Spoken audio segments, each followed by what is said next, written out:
자, 그러면 이 여호와의 사자 기묘자는 누구냐? 여러분, 여호와인데 우리와 함께 만나고 우리가 만질 수 있고 그분과 밥을 같이 먹을 수 있고 우리가 그분을 껴안을 수 있는, 대화할 수 있는 하나님은 삼위 하나님 가운데 누구세요? 예수 그리스도. 예, 예수 그리스도. 성자 하나님. 삼위 하나님은 한 분 하나님이시면 성자 하나님만이 갖고 있는 독특한 그거예요. 자, 그러면 보세요. 아까 왜 거기는 여호와의 사자라고 했을까? 우리는 이제는 신학적으로 이제 딱 정리가 돼서 그분은 기묘자, 즉 예수 그리스도. 그러면 거기에다가 여호와의 사자라고 안 적고 예수님이라고 적으면 좋을 텐데. 그러니까 마노에게 나타났던, 그리고 아까 기도에 나타났던 여호와의 사자는 결국 누구라는 거예요? 예수님이세요. 구약에 활동하셨던 예수님. 근데 왜 예수님 이름을 안 적었냐? 왜냐면 아직 예수 그리스도의 이름이 계시가 안 되지 않았기 때문에 그래요. 그 이름은 신약으로 넘어와서부터 계시가 됐기 때문에, 그래서 그 전에는 여호와의 사자라고 표현할 수밖에 없는 거죠. 따라서 예수님은 신약 이후에 나타나는 하나님이 절대 아니라 영원 전부터 삼위일체 하나님의 제2위 하나님으로서 구약에도 창조 때도 결정적인 창조주이시고, 여기도 보면 구약에도 여호와의 사자의 몸으로 오셔서 하나님의 백성과 교제하시고 말씀 나누시고 격려하시고 같이 밥도 먹고 같이 교제했던 분이 여호와 하나님 중에 누구요? 예수 그리스도예요. 이해되시죠? 네. 이렇게 구약의 예수 그리스도가 이제 진짜로 오셨어요. 그게 말하면 신적 현현의 극치 크라이막스는 우리가 성육신이라고 얘기해요. 즉 하나님이 그분이 우리가 이제 누구나 볼 수 있고 누구나 만질 수 있고 우리 인간과 같은 공간과 시간 가운데서 같이 교제할 수 있는 하나님으로 오시는데, 그게 바로 유일하신 예수 그리스도예요. 따라서 신적 현현의 극치 크라이막스는 성육신이에요. 그래서 예수님 오시는 것 자체가 하나님의 특별 계시 가운데 가장 중요한 부분입니다. 직접 오셨다니까요. 자, 요한복음 1장 14절 시작. 말씀이 육신이 되어 우리 가운데 거하심에 우리가 그의 영광을 보니 아버지의 독생자의 영광이요 은혜와 진리가 충만하더라. 말씀이 육신이 되어, 이게 어떤 뜻인 줄 알죠? 로고스가 육신이 되어서 우리 가운데 거하셨어요. 이걸 구약적 표현하면 우리 가운데 장막을 치셨다는 뜻이에요. 장막을 치셨다는 뜻은 우리가 성막만 할 때 장막을 치고 성전만 할 때 장막을 치는 것처럼 그 장막 치는 행위는 하나님이 우리와 함께 임재하고 거한다는 의미가 있는 그 거하심이에요. 그게 뭐예요? 임마누엘. 예, 임마누엘이죠. 하나님께서 구약에는 아까도 했지만 구름 기둥 모양으로 빽빽한 구름 모양으로 그런 식으로 현현을 했죠. 그러나 이 현현은 뭐냐면 예수 그리스도의 오심에 대한 예표예요. 그래서 완벽한 완성은 그리스도께서 인간의 몸을 입고 성육신 하신 것이 하나님께서 우리에게 현현하신, 나타내신 가장 크라이막스고 중요한 거다. 그래서 우리가 알 수 있죠. 자, 이렇게 해서 하나님의 현현을 우리가 정도 이해가 했다면 하나님 현현의 크라이막스는 예수 그리스도께서 직접 성육신 하신 것이다. 다음에 또 하나님 성경에 보면 하나님의 특별 계시 방법 가운데 직접 전달이 있어요. 뭐냐면 하나님의 생각과 의지를 직접 표현하는 거예요. 주로는 이제 보시면 주로는 음성, 그리고 우리 성경에 보면 가라사대 이르시되란 말이 많이 나오잖아요. 창세기 보면 여호와 하나님이 그 사람에게 명하여 이르시되 아담에게 직접 말씀하시는 거예요. 직접 말씀하시는 거. 마찬가지다. 노아와 그의 아들들에게 이르시되 하고 직접 말씀하시는 거예요. 또 모세에게도 여호와께서 산위 불 가운데서 너희와 대면하여 말씀하셨어요. 그때 너희가 불을 무서워해 산에 오르지 못했어요. 그러니까 모세만이 시내산 위에서 여호와를 만났고 장로들도 처음에 같이 초대를 했는데 그 장면이 굉장히 두려웠나 봐요. 참 그래요. 그러니까 하나님을 직접 대면하고 만난다고 자체는 정말 두려움 가운데 있는 거예요. 여러분 그런 아주 거룩한 두려움이 항상 있으셔야 돼요. 정말로.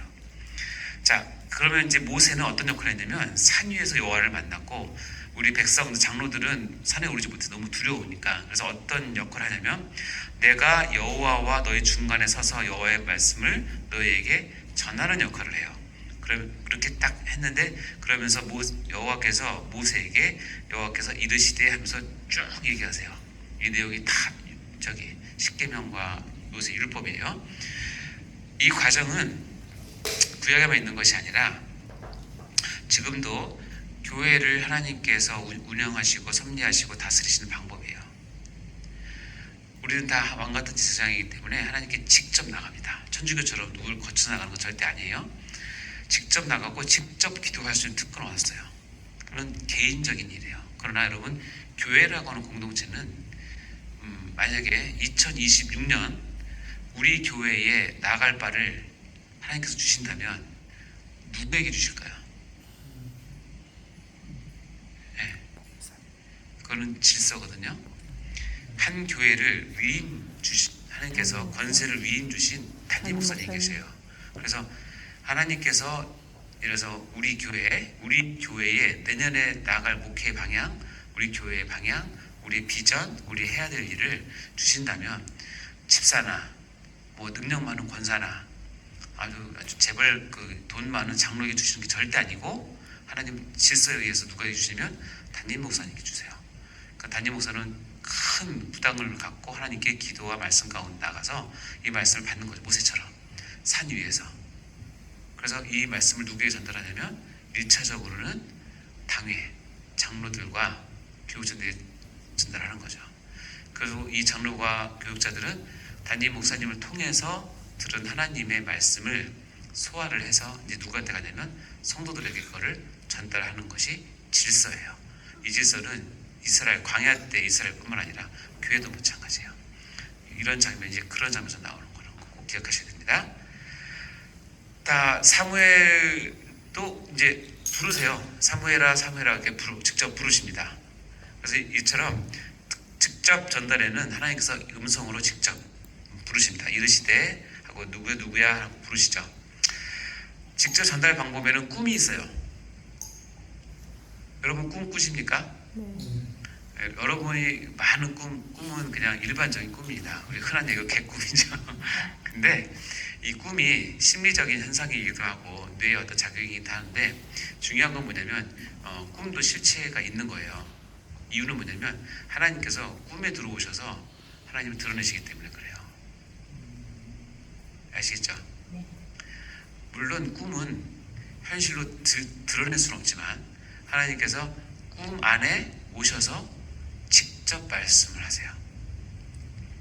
창세기 28장에 보면 꿈에 본 사닥다리가 누구 얘기예요? 야곱 얘기죠. 사닥다리가 지금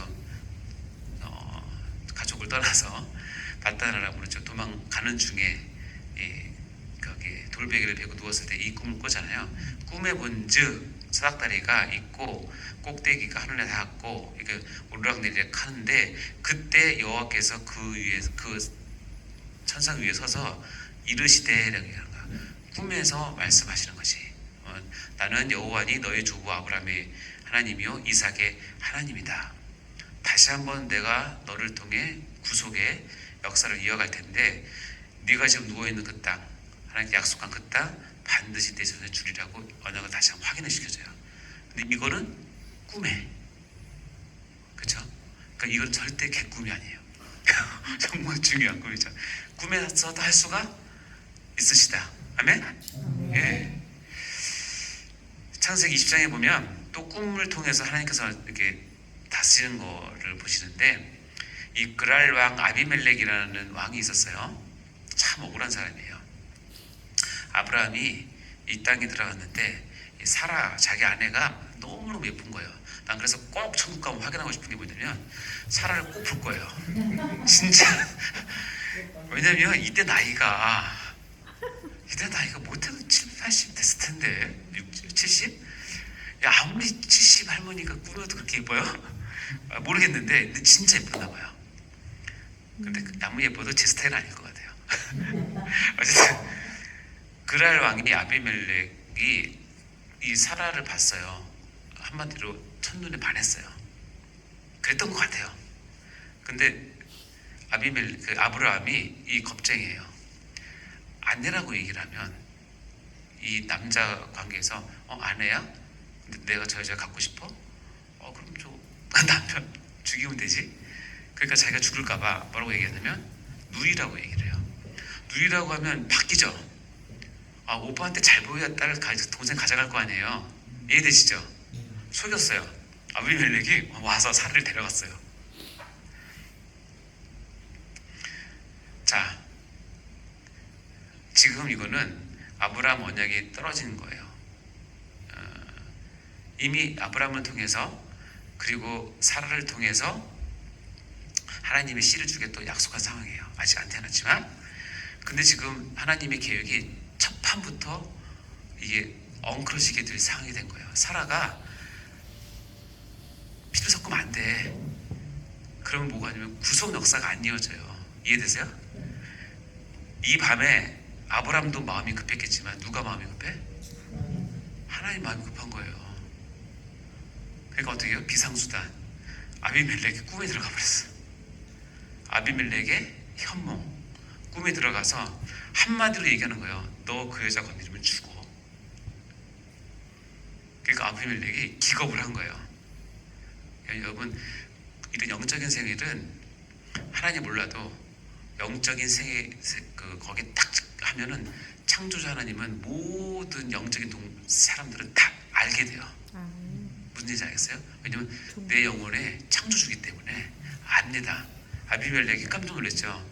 그러니까 아비멜렉이 하소연합니다. 저는 잘못이 없습니다. 분명히 누이라고 얘기했습니다. 나는 호의를 갖고 했습니다. 그러니까 하나님께서 그 정상 참작을 해줘요. 그래서 빨리 보내. 그러니까 다음날 바로 사라를 보내고 거기에 아브라함한테 얘기합니다. 너 나가서 아무 땅이나 가서 네 땅 살아. 내가 다 줄게. 그러면서 종과 가축과 이것을 엄청나게 바리바리 싸들고 보냅니다. 그래서 아브라함은 자기 아내를 누이라고 속여서 치부한 사람이죠. 부부 사기당 같은 원조 부부 사기당 같은. 근데 참 재밌는 건 뭐냐면 아브라함이 이것을 시드머니로 해서 거부가 돼요. 참 하나님의 이 섭리는, 그러니까 중요한 건 뭐냐면 하나님 급하시면 꿈에도 현몽하신다. 그러니까 여러분이 엉뚱한 집 갖고 엉뚱한 일 하면 꿈에 나타나실 수 있어요. 그러니까 현몽도 하나님의 특별 계시 방법으로 쓰였어요. 창세기 31장에 라반이 누군지 아세요? 야곱의 외삼촌. 야곱은 원래 이름 뜻이 뭐 이렇게 속이는 자 뭐 그런 뜻이잖아요. 그러니까는 이 속이는 자의 한 9단 정도 돼요. 고수 최고수. 근데 라반은 명예 10단이에요. 한 수 위야. 그러니까는 이 야곱을 10몇 년 동안 아주 그냥 갖고 놀았어요. 근데 이제 야곱이 알았어요. 야, 나 여기 있다 가는데 집을 못 세운다. 그래서 야반 도주하죠. 야반 도주할 때 알리지 않아요. 그러니까 라반은 열받은 거예요. 그 소식을 듣고 쫓아옵니다. 군대를 이끌고 쫓아와서 만나기 바로 전날 하나님께서 현몽하셨어요. 꿈에 들어가서 라반에게 똑같이 얘기합니다. 너 조카 건드리면 죽어. 이거 얘기해요.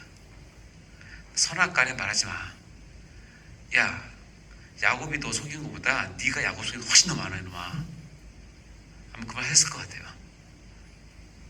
라반이 거의 그 꿈 전까지는 이게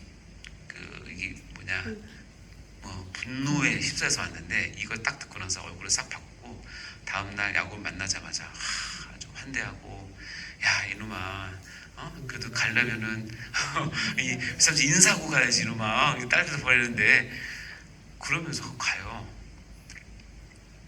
전 라반이 하나님의 사람인지 천국에 있는지 잘 모르겠는데 하물며 이 악한 라반도 하나님께서 현몽에서 이 특별 계시를 전달하면 당장 다음날에 얼굴과 태도를 바꿔서 순종하는데, 여러분 하나님 말씀 듣고 잘 하십니까? 그렇게 당장 내 얼굴과 표정을 바꾸고 생활을 바꾸고 삶을 바꿔서 하나님 말씀 순종하냐는 걸 얘기하는 거예요. 라반도 그렇게 하는데 여러분은 더 잘 아셔야죠. 현몽도 하나님이 특별히 주신 하나다. 아시겠죠? 다음에 환상이었어요. 환상은 꿈과는 다르죠. 환상은 내가 실제 이렇게 서 있어도 여러분 가르치는데 갑자기 내 눈앞에 쫙 열리면서 환상을 보는 거예요. 그야말로 하나님께서 환상을 통해서 하나님 계시하세요. 다니엘서 같은 경우는 이제 환상에서 열게 하셔서 다니엘의 묵시문학적인 부분들을 다 이렇게 기록하게 하셨죠. 내가 또 밤에 환상 중에 보니 인자 같은 이가 하늘 구름을 타고 와서 예초부터 항상 계신 이에게 나아가 그가 앞으로 인도되매. 인자 같은 이, 나중에 기독론에 배우고 있지만 인자 같은 이는 예수님을 얘기하는 거예요. 요한계시록에 가면 이제 성령에 감동된 사도 요한이 이 글을 씁니다. 이렇게 내적 조명을 통해서 성령의 강한 비침을 통해서 감동을 가지고 보는 거죠. 특별 계십니다. 또 이제 여러분 잘 아는 것은 천사를 통해서, 메신저를 통해서, 그래서 그 처녀 마리아에게 예수님의 수태의 고지를 하러 누가 보내냐면 하나님 직접 오실 수도 있고 다 그런데 여기서는 천사 가브리엘이라고는 분명한 영적인 존재인 천사를 통해서 하나님의 메시지를 직접 전달하십니다. 메신저죠, 그렇죠? 이런 일도 뭐 충분히 있죠. 천사들을 통해서 하시는 일은 뭐 간증을 들어보거나 교회사 쪽으로 보면 많이 있습니다. 천사가 실제하기 때문에 그렇겠죠. 그 외의 방법들이 있는데 이건 좀 특별한 방법이에요. 발람 아십니까? 발락과 발람 이야기. 발락은 모압의 왕이었고 발람은 선지자인데 옛날 선지자인데 요즘 말로 하면은 뭐라고 그래야 되나? 여호와의 선지자가 아니라 그러니까 그러니까는 그렇죠. 이렇게 뭐냐 그렇게 자리 펴놓고 이렇게 용한 점쟁이 그 정도 용한 점쟁이니까 이 발람은 여호와뿐만 아니라 모든 신과 소통을 하는 아주 당대 특출난 이 발람을 설명하는 문구를 보면 어디 되냐면 아주 영적 신통력이 있는데 발람이 저주하면 반드시 저주가 임하고 발람이 축복하면 반드시 축복을 임해요. 이런 능력을 받은 거예요. 누가 주셨는지 모르겠지만 그러니까 이 소문이 왕에게 들린 거예요. 근데 모압 왕은 이스라엘 사람들이 250만, 200만이 다 와서 진치고 있으니까 제가 이스라엘을 만약에 발람이 와서 저주를 하면 망할 것이다 라고 하는 강한 믿음을 가지고 이 발람을 초대를 합니다. 처음에 발람이 안 가려고 하죠. 하나님과 소통하면서 안 간다고 그랬는데 결국 나중에 보면 발람이 이 돈에 잇겨서 가는 것 같아요. 어쨌든 이게 이제 발람이 이제 드디어 출발하는 장면이에요. 딱 출발하려고 자기 나귀를 타고 딱 출발하는데 나귀가 가다가 멈춘 거예요. 안 가는 거예요. 안 가고 그 담벼락 사이로 자꾸 막 피해요. 그러니까 어떻게 되면 발람의 발이 이 담벼락에 붙여가지고 계속 쓸려요. 여러분이 아침에 출근하려고 주차장 가서 차에 시동 거는데 시동 안 걸리면 기분 좋아요, 나빠요? 열받죠? 지금 열받았어요. 발람이 그래서 자기 집 방으로 나귀를 막 때리는 거야. 이놈의 일에 막 때렸을 거 아니에요? 그때 여호와께서 나귀 입을 여셨어요. 그러니까 나귀가 그 두터운 혀로 인간의 말을 하는 거예요. 발람에게 이르되 내가 당신에게 무엇을 하였기에 나를 이같이 3번 때리느냐. 3번 때렸나 봐요. 더 놀라운 건 뭔지 아세요? 발람이 이 나귀의 말에 대답을 한다는 거. 발람이 나귀에게 말하되 네가 나를 거역하기 때문이니 내 손에 칼이 있었으면 너를 곧 죽였으리라. 둘이 대화가 시작해요. 참 기가 막힌 일이죠. 그러니까 나귀가 발람한테 이렇게 자기를 변호를 합니다. 나는 당신이 오늘까지 당신의 일생 동안 탄 나귀가 아니냐? 당신 나귀가 아니야. 내가 언제 당신에게 이같이 하는 버릇이 있었더냐? 여기 자기 변론을 하니까 발람이 생각해 맞거든요. 그래서 뭐라 그러는지 없었네. 그렇게 얘기하는 거예요. 그때 여호와께서 발람의 눈을 딱 밝히고 보니까 여호와의 사자가 앞에서 칼을 들고 서 있는 걸 본 거예요. 근데 나귀는 그것을 봐서 멈춘 건데 짐승은 그걸 보고 멈췄는데 선지자라고 불리웠던 신통하다고 하는 그 점쟁이 같은 사람은 그걸 못 본 거예요. 그래서 하나님께서 보여주신 거죠. 자, 이거 특별한 방법이에요. 여러분 혹시 집에 애완견이나 애완묘 키우십니까? 안 키우십니까? 잘하셨습니다. 여러분 잘못 살면 언젠가 여러분 개가 여러분을 향해서 입을 열 겁니다. 전도사님 그렇게 하려면 때려쳐. 장로님 그러시면 안 되시죠. 그것도 은혜네요. 그것도 은혜죠. 그래서 요즘 생각에는 왜 이렇게 애완견이 많나 했더니 하나님께서 마지막에 이걸 쓰시나. 네, 농담인데 하나님께서는 이러한 특별한 방법으로도 하나님의 뜻을 표현할 수가 있어요. 예. 그거는 누구 마음이다? 하나님 마음. 하나님께서 하고자 하시면 자신의 뜻을 누구에게나 어떤 방식을 통해서라도 전달할 수가 있는 것은 하나님의 주권이다. 이해되시죠? 네. 자, 하나님 특별한 그 계시 방법 가운데 하나님 현현과 직접 전달을 말씀드렸고, 이번엔 표적이 뭐냐면 놀라운 일이에요. 뭐냐면 우리가 알고 있는 자연계의 법칙을 뛰어넘는 놀라운 일을 기적 또는 이적이라고 얘기하고, 우리는 특별히 그걸 표적이라고 얘기합니다. 자, 기적, 이적 이것과는 표적이 다른 이유는 뭐냐면 놀라운 일이 벌어졌어요. 놀라운 일이 벌어졌는데 이 놀라운 일이 내가 놀라고 다른 사람도 놀래고 이걸 통해서 큰 혜택을 얻고 거기서 끝나면 그냥 이적과 기적이에요. 근데 이 이적과 기적이 놀라운 일이 확 벌어졌는데 이것이 나를 어디로 이끌고 가냐면 하나님의 살아계심과 나를 향한 하나님의 뜻과 내가 그걸 순복할 수밖에 없다는 순종으로 나를 이끌고 가면 그 기적과 이적은 표적이라고 표현을 해요. 그러니까 다른 거죠. 그러니까 같은 현상인데 뭐 해석에 따라 다른 거예요. 자, 요한복음 2장에 보면 이게 가나안의 혼인잔치 이야기 아니에요? 가나안의 혼인잔치가 그쵸? 여러분 기억나시죠? 포도주를 물로 이렇게 변하게 한 거. 정신 차리세요. 물이 포도주로 변하게 한 거죠. 왜 대답을 아무도 안 해요? 아 진짜. 자, 정신 차리고. 자, 물을 포도주로 변하게 했죠? 이거를 예수님께서는 이 기록에 뭐라고 돼 있어요? 예수께서 이 첫 표적으로 돼 있죠. 자, 이것은 그 H2O를 와인으로 변하게 하는 것은 놀라운 기적이에요. 있을 수 없는 일이잖아요. 그래서 거기 온 그 하객들이 잘 먹고 잘 쉬고 흥겹게 있다가 신랑 신부 축복하고 갔다 끝나면 이적과 기적이에요. 끝.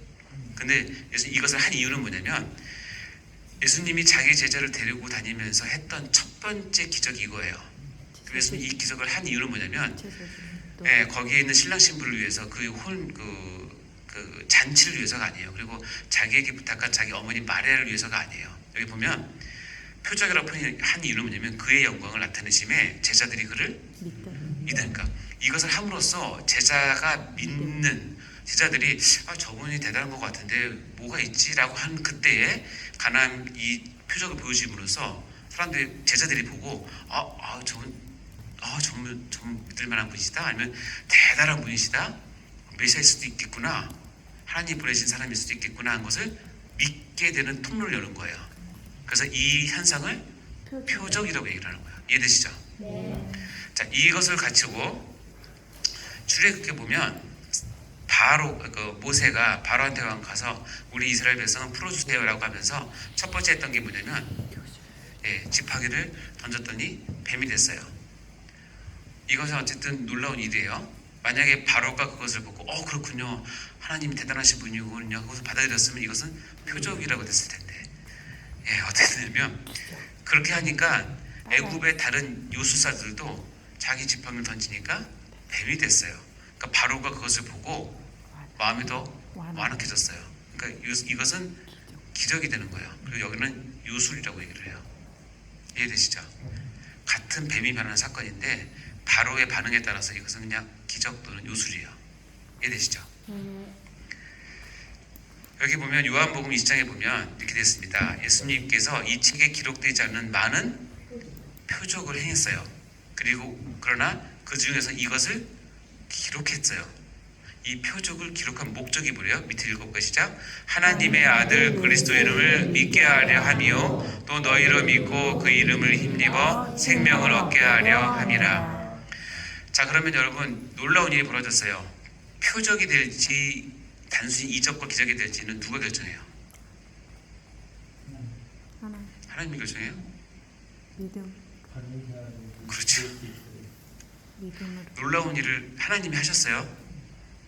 혹시 또 때로는 악한 세력이 할 수도 있어요. 그게 중요한 게 아니에요. 그 놀라운 일이 벌어졌는데 그것을 보고 내가 하나님께로 나의 신앙과 나의 믿음이 향하고 그것이 온전해지면 이것은 표적으로 내가 받는 거예요.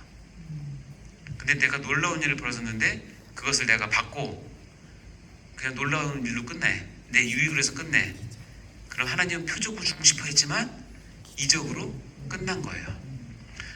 여러분이 만약에 말기 암 환자예요. 예를 들어서 이제 석 달도 못 살아요. 근데 기도원 가서 기도를 했더니 진짜 완치가 됐어요. 병원에서 놀래 자빠져요. 어떻게 했냐고. 자, 놀라운 일이 벌어졌죠. 이 일을 통해서 여러분이 하나님께 더 헌신하고 이렇게 나가면 그것은 표적으로 내가 받는 거예요.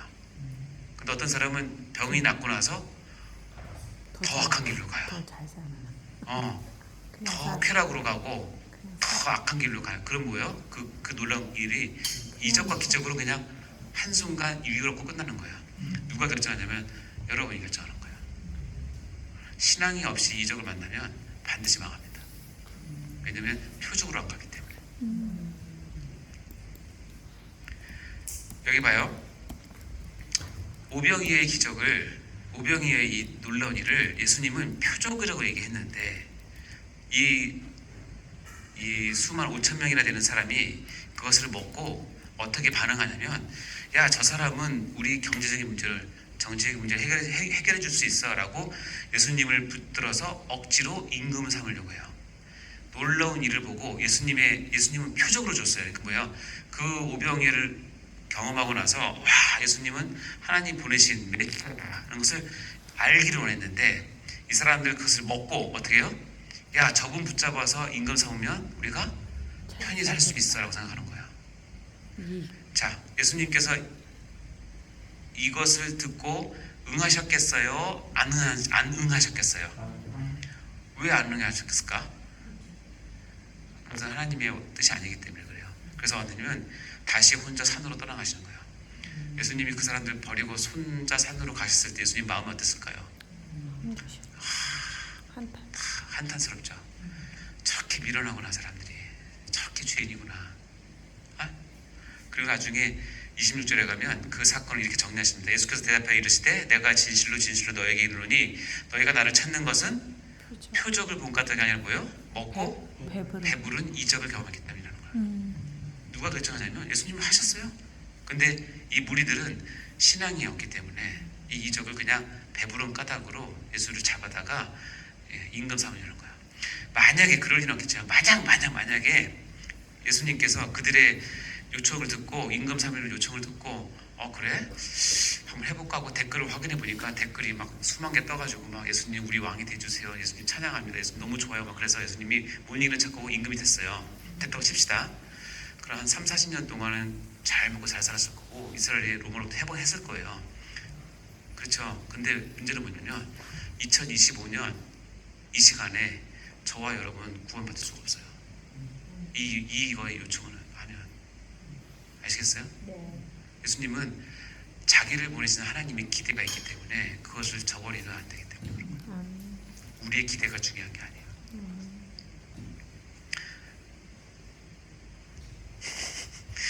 문제를 내려고 했더니 시간이 딱 끊고 할까요? 계속 할까요? 이거 조금 괜찮아요. 그래요? 그럼 잠깐 끊고 세 번째 하겠습니다.